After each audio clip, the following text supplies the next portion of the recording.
Good evening, everybody. This is Archana Malhotra, your host, and I welcome you to our online session, World's Party Bar. There are people for whom only ends matter, and then there are people for whom means are as important as the end. What's more important for you? How can a good person really win? The writings of Machiavelli were banned in the 18th century for their devious content. But have they enhanced our knowledge of evil to help the principled person win? Let us find out in our talk today. For everyone, we'll throw open the discussion for questions from you as the session progresses. Do type your questions and send us on the chat. A TEDx speaker, he is the author of critically acclaimed bestsellers like When You Are Sinking, Become a Submarine, commentaries on Chanakya, Confucius, Machiavelli, and Kabir. He has hosted TV programs like Hum Aise Kyun Hain, has written columns for Times of India, Financial Chronicle, and he is the CEO and MD of Vigon India, a French multinational. And we are not done yet. He sits on some of the most respected boards of India and is consulted by many on business and life, including our own Prime Minister. He also shares his learnings for leaders through his 2-minute video series called The Deep Slice. We welcome today Mr. Pawan Chaudhary. Thank you, Archana. And it's a pleasure to be with you all. I'm glad to see you and so many of our neighbors, and even Raghu from Bangalore. Big pleasure, Raghu, and I'm looking enviously at the background which you have. It seems that you have a more spacious home than me, and I'm a little jealous about that. Go ahead. So, the Prime Minister, Mr. Modi, invited you to his house on January 1st regarding tips on how to kickstart the economy. Unfortunately, of course, nobody knew what's going to happen, but can you elaborate what happened and how was the meeting? So, to set this in the right humble context, it was not that he wanted tips, he wanted suggestions, and I was not the only person. There were 6 other people along with me who were invited, and they were all industrialists from the healthcare sector, hospital owners or pharma company owners, and he wanted to understand what should be the way forward. As you remember, before we entered into COVID, already the economy was a little shaky, so we were kind of entering COVID with a comorbidity. So it was that comorbidity he wanted to address. We did not know COVID is coming, etc. So that was the discussion about it. The meeting lasted for about 2 hours, and it was a very good exchange. Your company deals in medical equipment. What ails Indian healthcare, if you can elaborate? Yeah. So there are so many problems with Indian healthcare, but if I was to share one common theme which runs under all those problems, I would say it is the Cobra effect. Cobra effect is a term in economics which comes from colonial India, when in Delhi there were a lot of cobras. So the British government, it decided that we should give an award. We should announce an award for every dead cobra which is brought. So they announced this incentive scheme. And in the beginning it was successful because a lot of people killed cobras to claim the award. However, after some time, Archana, clever Indian businessmen, enterprising startups, they started breeding cobras to bring the killed cobra, the dead cobra, claim the reward. When the government came to know about it, it withdrew the scheme. And when these cobra breeders came to know about the fact that the scheme is withdrawn, they released the cobras. So in the end, there were more cobras after the scheme than before. So Cobra effect refers to unintended adverse consequences of well-intentioned policies which have not been thought through. They are not watertight in their construction, and because of that, because of such policies, there are a lot of cobra effects in the healthcare sector today. So schemes have flopped one after the other, and unintended adverse consequences are drowning the sector. Totally, very interesting. We would love to elaborate sometime on this, but we have to move on. How do pandemics change the socio-economic structure and behavior in any society? So let me illustrate this. When the Black Death came in Europe, the demographic correction which came by reduction in the population, that actually brought less strain on agriculture. Earlier, agriculture was only for producing grains. Now, agriculture could produce cash crops also. So, prosperity started rising. Plus, the number of slaves or serfs was reduced. So, their bargaining power improved. That is how the socio-economic structure changed. At the time of Spanish flu, doctors were not so brave as nurses in handling the Spanish flu patients. So the nurses' stock rose, and simultaneously the women's suffrage movement was also happening. So the nurses' power rose. That means all this chaos which pandemics bring, chaos is also a ladder. New tribes ascend on that ladder. In the Black Death case, the new tribe which ascended was the peasant. In Spanish flu, the new tribe which ascended on that ladder was the nurse. So this is how power structure changes. Behavior also changes. Conspicuous consumption after Black Death was reduced. Even the height of the heel of the sandal which a woman could wear was regulated. Also, economics changes, economic behavior changes. For example, after the SARS episode, the SARS upheaval, online shopping behavior increased like anything in China. So, a lot of changes happen because of socio-economic and power structures and behavior changes after pandemics. And we are going through one now. So what do you foresee the changes? Of course, some of the things we all can predict, but I would like to hear from you as well.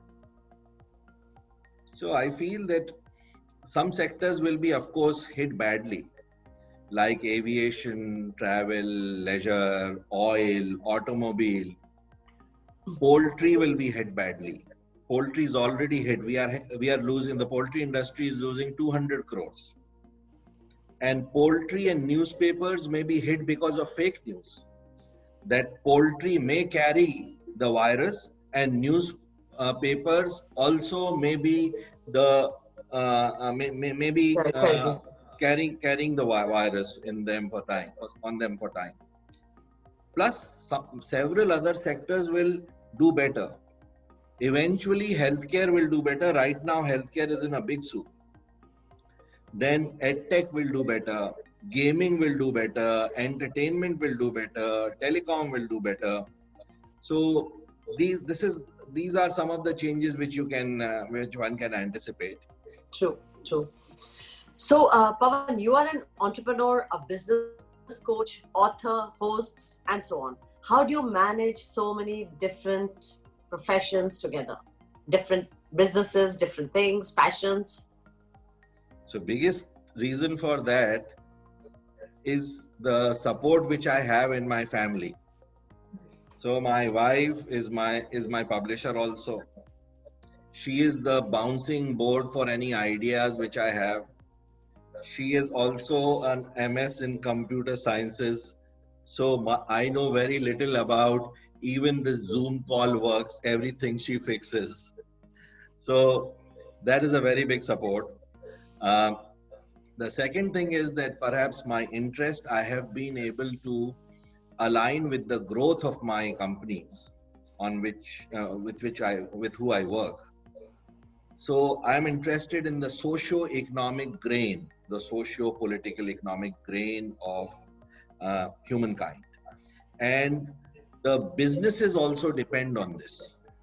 So my interest in this area helps me bring some success for my business also. For example, if I had this opportunity of meeting the Prime Minister, I will surely advance my company's agenda also, and the companies also like that. So there has been no pressure on me to be in the tunnel of the corporate sector and not think of anything else. I could paint on a wider canvas because of my family and because of aligning my interests with my company's final objectives. Great, I'm sure that helps. I've seen your video, meditation can have side effects. Is it true? It was pretty interesting. It's a, good point of view, but I would like you to share it. Well, so what I've said in that video is that too much meditation done for too long in some cases leads to insomnia. Because in meditation, what you do, you drive thoughts away from the mind. But nature has a way of returning them when you are about to sleep. So I have seen that in people who have done too much of meditation without proper guidance, there are instances of insomnia. So I think it is, if meditation helps you or others, it is great. But we should know that we should not depend too much on this, because beyond a particular quantity, even nectar might start working like a poison. That's true. That I agree with totally, because too much of anything is bad. There has to be a balance. Yeah. So I'm going to move on fast because there is so much that we can learn from you, and I'm sure we'll have a lot of questions at the end as well. So who amongst the three great philosophers, Chanakya, Confucius, and Kabir, is your favorite in the trilogy of wisdom? So in this book, I feel Confucius is my favorite because I'm speaking about Confucius's social wisdom. So Confucius goes beyond Aristotle and beyond Buddha. Aristotle and Buddha said that go for the middle path. Neither be a coward, nor be reckless, be courageous. Neither be spendthrift, nor be miser, be liberal. So, middle path. Confucius goes beyond this. Confucius says the wife should listen to the husband, should be obedient to the husband, but the husband should be, he asks this question, tell me, what does he expect the husband to be? He says, wife should listen to the husband and husband should be loyal to the wife, because he knows that wife may start listening to him, but this guy may go here and there. So similarly, he says that the elder brother, the younger brother should be respectful of the elder brother, but the elder brother should be kind and gentle to the younger brother. So what he's doing, he has brought balance in the interpersonal space. He is saying that as long as you are balanced on your own, it does not still lead to a harmonious neighborhood, harmonious society. Relationships also should be balanced, and there should be justice in the space between two people, and balance should be there. So he has gone far beyond Buddha and Aristotle, and which is why I feel that if I look at it from this prism, I feel Confucius is my favorite among the three I have spoken about. Awesome. Your motto for business is Sales is vanity, profit is sanity, and collections is reality. What are some of the mistakes most entrepreneurs make? And also, apart from this, I would like to, for you in the current situation, because, entrepreneurs are going to be most hit in the current situation. So I want to, extend it to the current situation as well. Okay, so in the current situation, I feel an entrepreneur should first of all look after his personal and staff's safety. That means physical safety and economic safety. Then he should look at cash. Then he should look at the supply chain, because supply chains are getting battered. Then he should look at the demand. That demand also should not start faltering. It should not start slumping. And finally, he should look at the ecosystem, including the government, which will help him handle to some extent these problems, including the supply chain, including the safety of the people, etc. So these are 5 things I feel right now a businessman should look at. We all learn from failures is a very intense and true saying, or even a reality. The way you face the situation or manage to persevere after a failure is very tough though. How would you teach entrepreneurs the importance of failures, or can this actually be taught? Very good question. I feel we cannot teach people the importance of failure till we celebrate failure. We as a society don't celebrate failure. We celebrate all the rags to riches stories. But have we ever celebrated a riches to rags story who has lost his money for no fault of his? I mean, he did not cheat the government or anything like that. Somebody who lost his money but is still happy in his cottage, though he has come down from the palace to the cottage. Now he is still living a good life. We don't celebrate such failures till we also say that that was a great journey downwards and he has found a new equilibrium even in his cottage. Till then we will not be able to really make people enjoy their failures or even really embrace their failures in the true sense. Do sometimes families also, of course, unknowingly add on to the pressure of performance, comparisons, desires? In my view, families very often lead to stress, because what happens is that every family knows some other family which is doing better than them. So comparisons start between brothers, between friends, between brothers-in-laws, and so on. Now, you might be a family which has, let us say, a wealth of 20, 30 crores, 40 crores, which is a decent sum to live a decent life. However, there might be somebody else in the neighborhood or in your friend circle, significant other, who has made 400 crores. Now, the discussion in this house, which has 40 crores, starts having always the ghost of that comparison present. So, this leads to a lot of problems. Many a time, families may be doing this inadvertently, but they are telling the father or the breadwinner, "Daddy, show us one more trick, like that uncle." And the wife also may be doing that unknowingly. So then you stop enjoying your own wealth and your achievements, and you start looking at how you are comparing with that other family you are seeing from a distance.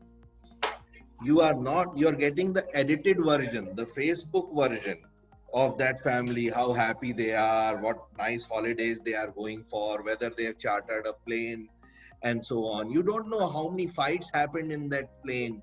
You do not know whether they had to borrow money to rent the plane, etc. But these are problems which we create for ourselves through comparison, and sometimes they become like the leitmotif, the constant background. Anything you do also, you feel, how will they think? Okay, how will you appear in their eyes?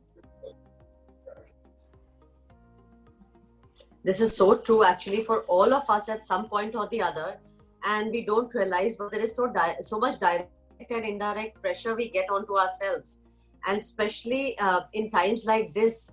I think we all need to, take a step back, introspect, and appreciate what we have. Not only that, but be very aware of this as well, because indirectly it does pressurize you. Yeah, but the COVID,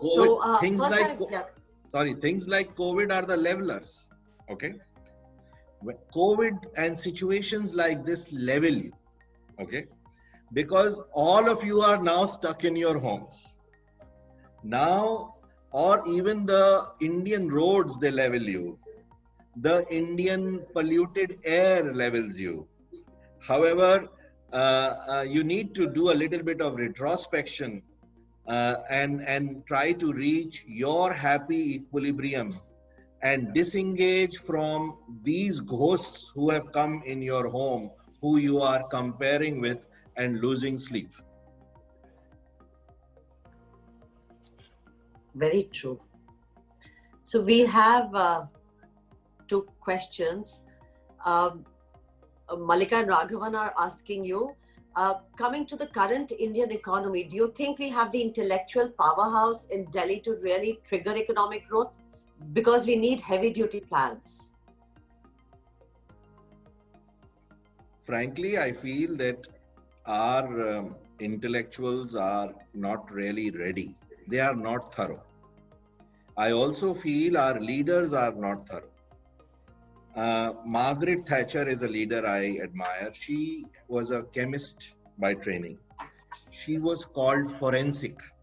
She really used to like this adjective which was around her, which was given to a forensic lady, because she used to really make a thorough and watertight case. She had a guy called Keith Joseph, who was the head of policy for her. And his only job was to find out what will be the unintended adverse consequences of this policy. That level of work so far was not there. However, I am happy that though I am no fan of any prime minister, but I'm really happy that we have a strong prime minister, which is Narendra Modi, at the helm today in his second term, where in his first term many of his policies may have had lot of unintended consequences. However, learning from those, it is possible that he might bring intellectuals who are thorough and who will be able to advance policies which will have enduring long-term advantage. This is a hope. It is not yet a reality. And we're hoping it will be a reality soon. Mr. Rakesh Khanna is asking you my question. What is your mantra for happiness? What do you think is happiness? I think happiness is a state of harmony and peace, where all your near and dear ones, your relationships are well oiled. You are getting pleasure from 4 important areas of life.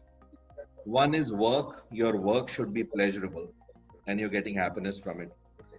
Second is wealth, so you have enough. Third is love, that is family life, friend circle. And fourth is growth. So some kind of growth should be there in your life. It may be just self-improvement. It need not be climbing the ladder of hierarchy or a ladder of designations. But if these 4 things you are in tune.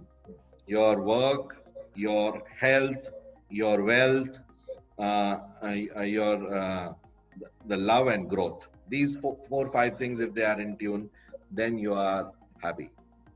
Have I answered your question, Rakesh?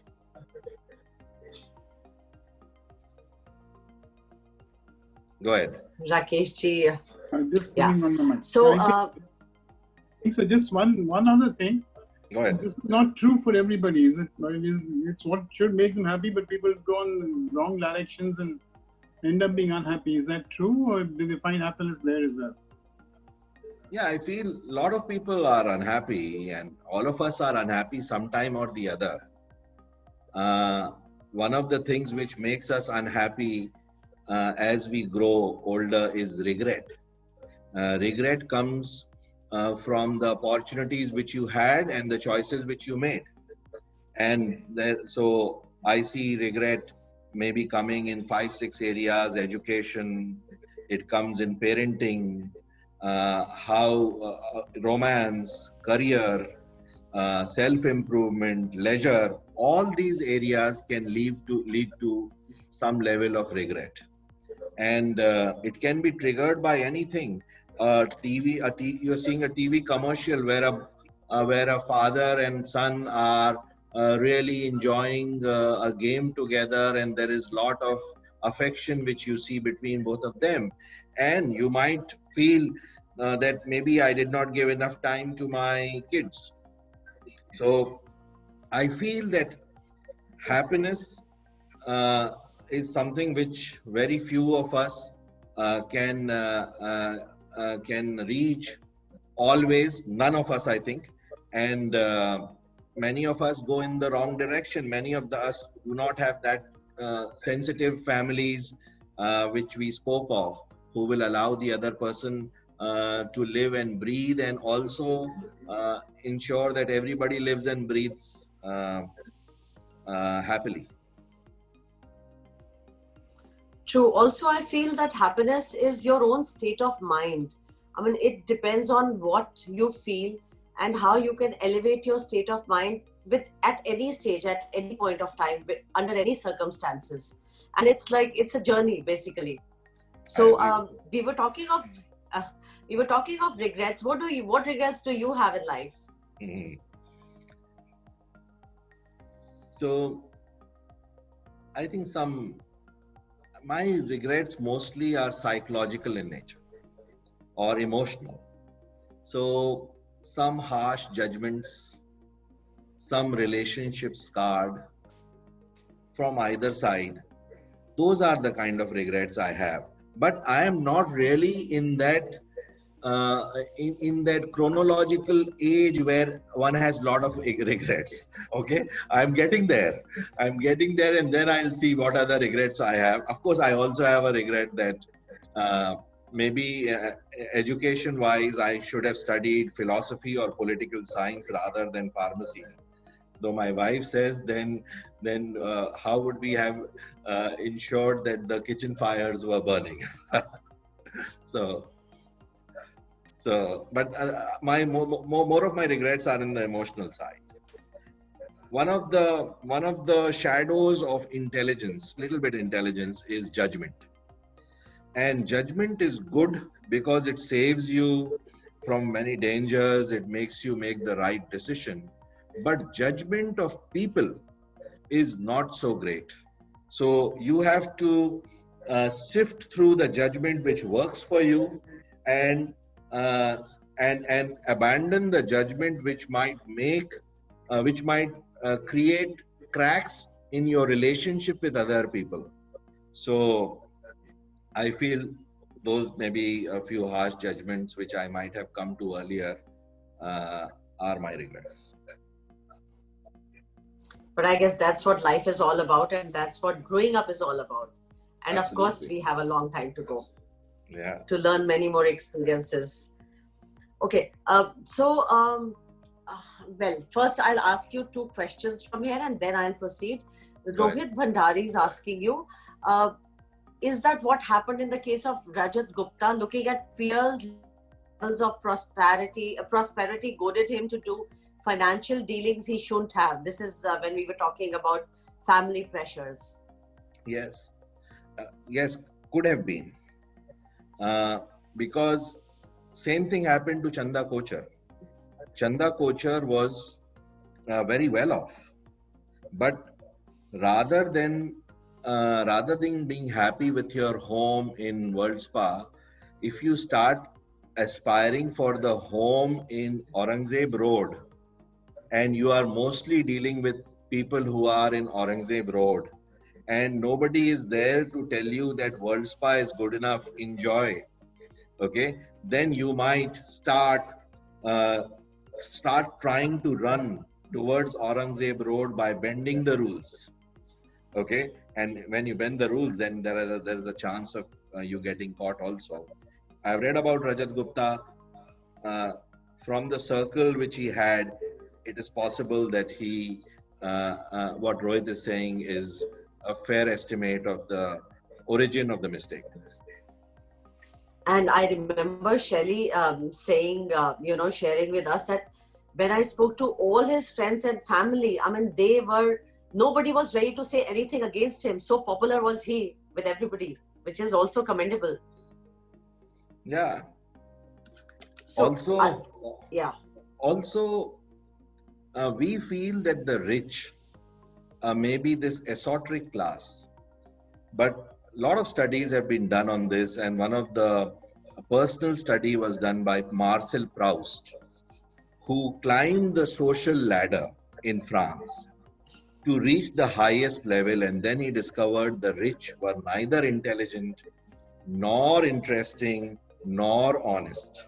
Okay, so many a time those praises which come from that circle also should be discounted.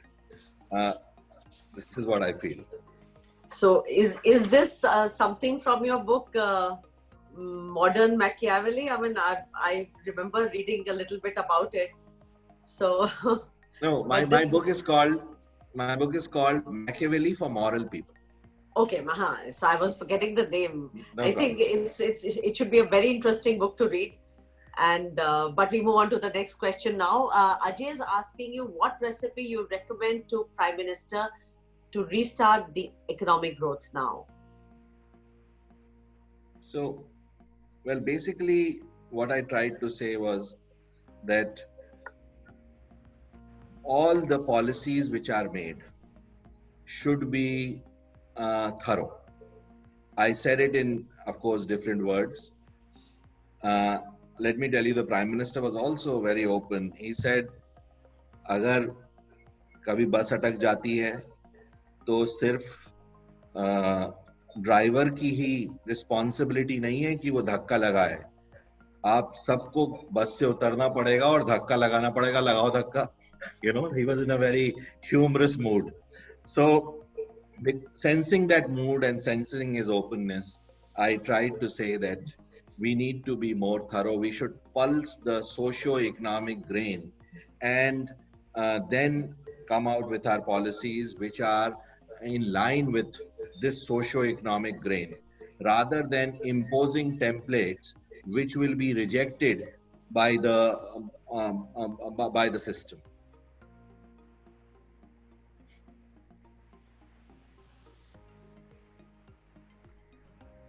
So, Sumit Puri is asking, where would you place nurturing the spiritual quotient in the context of happiness, as even reading the Gita or spiritual discussions is looked down upon in most circles? Although the thought process is changing now, but your views? So there are two types of circles. One is the liberal circle and the other is the conservative circle. The liberal circle looks down on things like the Gita, and their argument is that the society has matured. If you are not driving an Ambassador today and you are driving, let us say, a Honda Accord or a BMW, then why do you want to drive a your understanding through a very old text, because humanity has evolved in its behavior as well as its understanding of itself. So this is the liberal argument. And the conservative argument is that, extremely conservative argument is that Gita has the entire world's knowledge in it. I am somewhere in between. I feel Gita should be read, and it is a great treatise. And Radhakrishnan's Gita should be read because it is least adulterated, because we do not know Sanskrit or Hindi that well, or not used to reading Hindi so often. So his Gita should be read. Along with Gita, you should read the Zohar also. You should read the Bible also. You should read later and more contemporary religions also. So the entire spiritual spectrum should be acquainted with before you choose a particular line. And for me, the spiritual quotient earlier came from religion. Now it comes from agnosticism. I feel that I reach a meditative bliss which is much more natural and sustainable through the space of agnosticism rather than belief or disbelief. Have I answered your question? Sumit. Yes. And I move on to the last question before I move on to my questions. Yeah. Mr. Goyal is asking, what's your thought on how to improve our healthcare system? So I feel that as far as the men are concerned, we have a lot of problem there. That means skilling is required, vacancies have to be filled. There's a problem called iatrogenic events. Iatrogenic events means those diseases and deaths or disabilities which are caused by doctors or nurses only by mistake. Those also have to be corrected through training. That is about the men's side. Then there is the machine side. So the latest technology should be there, and there should be different levels of hospitals. Some, which would give you top level of care, and some for the middle and the lower levels also, depending on how much who can afford. Then the third is the money bit. The government has done a great thing by bringing Ayushman Bharat. But the socio-economic and civic divide between the classes is very high. That means when NHS came in Britain, it was successful because before NHS, the World War happened, and that in the bunkers, the rich and the poor, to avoid the bomb shelters, in the bomb shelters, they were together. So their behavioral styles became similar, civic modes of behavior became similar, and they started accepting each other. So when NHS was brought for everybody, it was kind of successful. However, in our case, when we have brought it, the civic behavior divide is very huge. We have to do something about that also, so that the rich are more accommodating of the poor, and the poor are having manners which the rich can digest. Okay, we move on to the books that you have authored. They are very interesting names. Actually, they are very intriguing names. When You Are Sinking, Become a Submarine, and Machiavelli for Modern People, as you mentioned. What have you focused upon in these books? So When You're Sinking, Become a Submarine is about how a principled man can defeat an unprincipled man. So usually the unprincipled man in life loses. The real battles, the big battles of life, the unprincipled man wins. The principled man loses. So When You're Sinking, Become a Submarine is a practical guide to tell the principled man how the unprincipled man cheats him and manipulates him and intimidates him, how he should have the antidotes for these moves and how he should build enduring bases of power. Hello? Rakesh, can you mute? So that is... Yeah, let me try and do that. Yeah. Done. We find out who's... maybe what I'll do is I'll mute everyone because it's difficult to find out. Paul and Pavan and Archana, you can unmute yourself.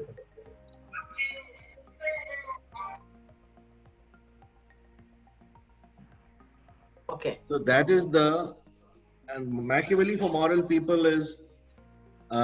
Machiavelli was an amoral ambassador. He used to say things like, yesterday's promise was yesterday's necessity. Breaking it today is today's necessity. Break it. So he was extremely amoral. So reminds me of a big leader, actually. Reminds me of many. So Machiavelli for Moral People is a book which shares what are the really devious games which unprincipled people can play. It is even more advanced than when you're sinking, become a submarine. And it takes its inspiration from a quote from the Bible where Jesus says, "Go like doves into the world, but beware of the serpent." So I have exposed the serpent there so that you can spot the serpent as well as overcome him.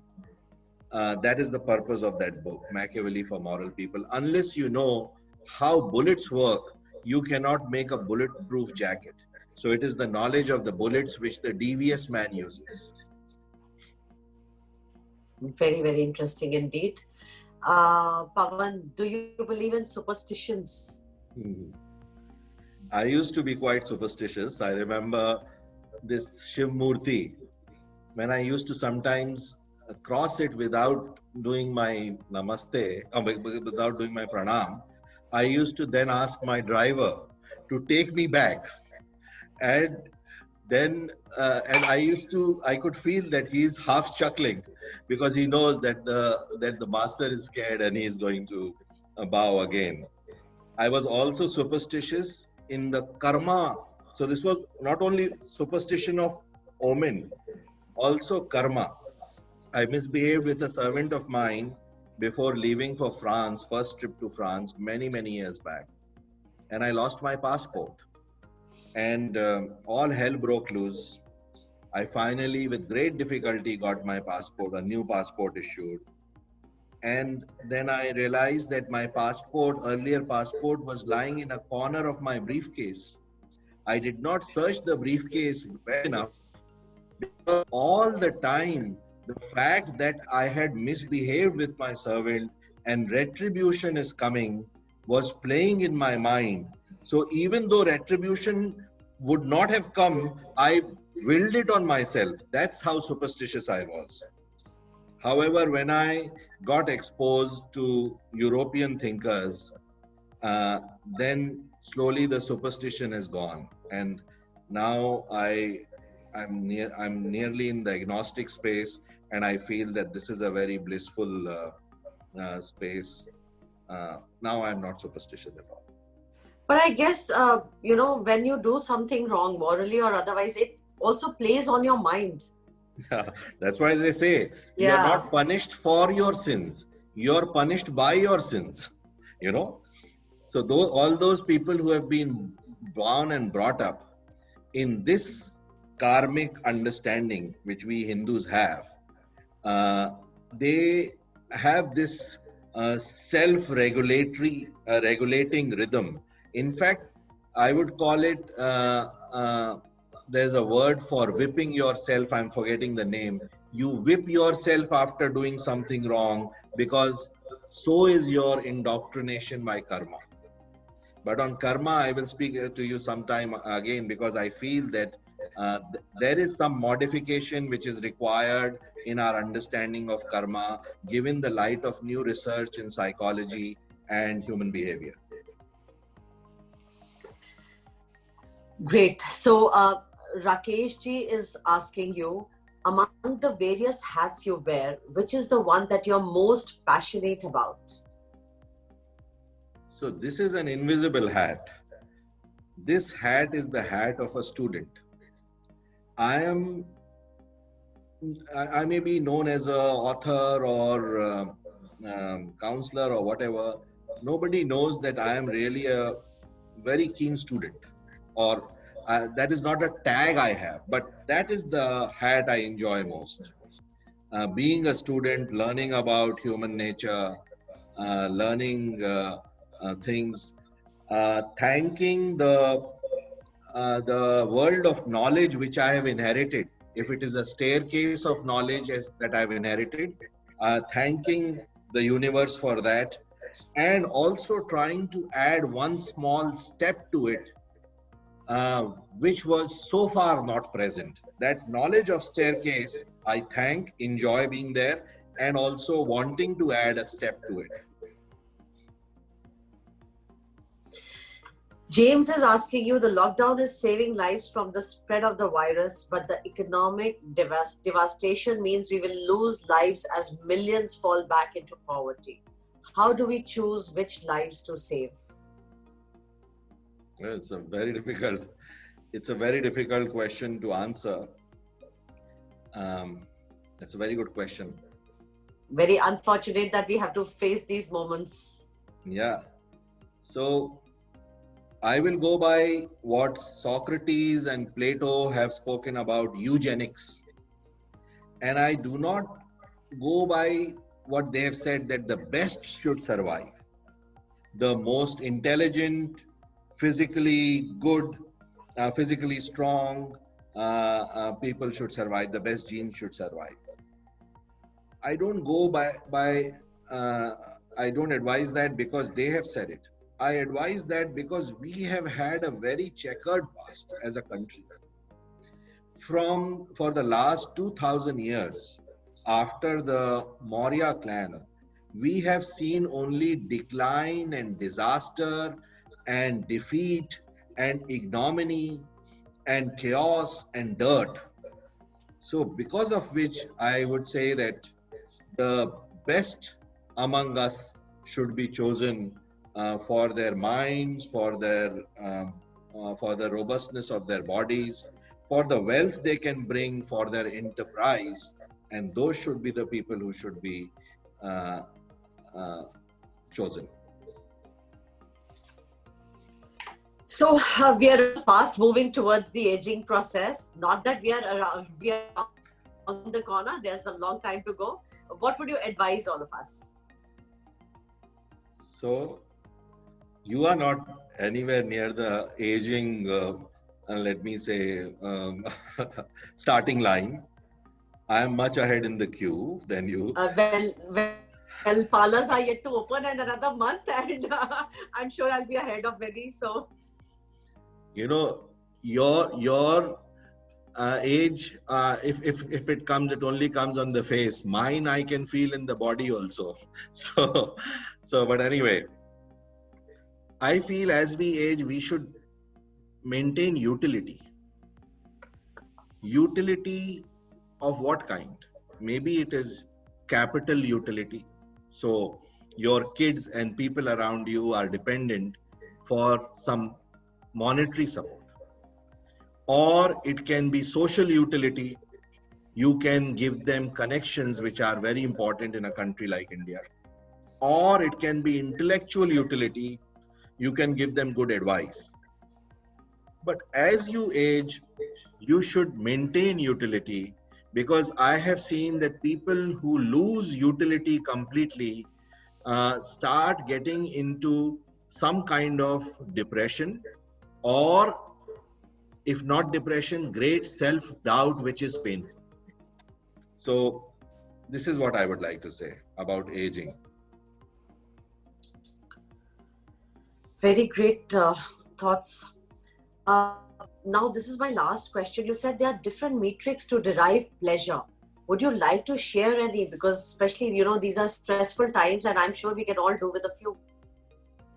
Yeah. So we often associate success with only one metric, which is achievement, money, power. And then our happiness starts depending on this metric. Other metrics or triggers of happiness also should be chosen. For example, gibberish is one. Gibberish, is nonsensical talk, goofy behavior. You would have seen that as kids, we enjoyed even jumping into the puddle, and that also gave us happiness. Through something like gibberish, and I'll come to some other examples, you will notice you are reducing your stress levels. It is not like a sedative, but it is almost like a mild tranquilizer.